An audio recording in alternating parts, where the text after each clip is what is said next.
The reason we need military airspace is to segregate ourselves from the general populace and the civilian traffic as much as possible. This is for safety purposes. We need military airspace to be able to go out and train effectively.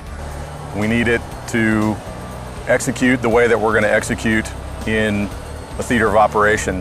When we're practicing our missions, we're often doing acrobatic flight. We're going very fast, going high to low, low to high, and we're concentrated on the task at hand.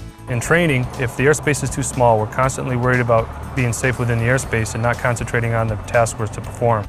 You need isolated, clean airspace so that you can set up your fights, i.e. your training scenarios, and accomplish the tasks required to prepare you to go to combat. We can't choose or pick where we go to battle. There's a variety of terrain features across the globe, and depending on the theater we deploy to, we need to be proficient in all the different terrains that we may encounter. You could be called to go to the desert, you could be called a mountainous terrain, you could be called to a woodland terrain. For me to get the proper training for use of my equipment, I need to learn how it operates over water, over land like Florida, as well as over land like Nevada, because a mountainous terrain will actually make your equipment behave differently.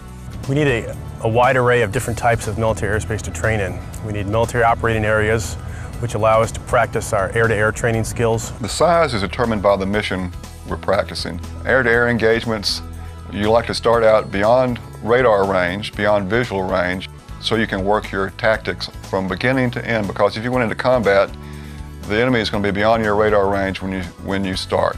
We also need restricted airspace, which protects us and protects civilian populations around military ranges and areas that we can drop bombs and shoot the gun on the A-10. And that's where we practice dropping our practice bombs and shoot our practice bullets, because that's a developed skill that needs to be practiced every chance that we get. Having adequate or enough airspace in training allows you to build a scenario, bring in the assets, and get the training you need to accomplish a mission as you would in a combat theater.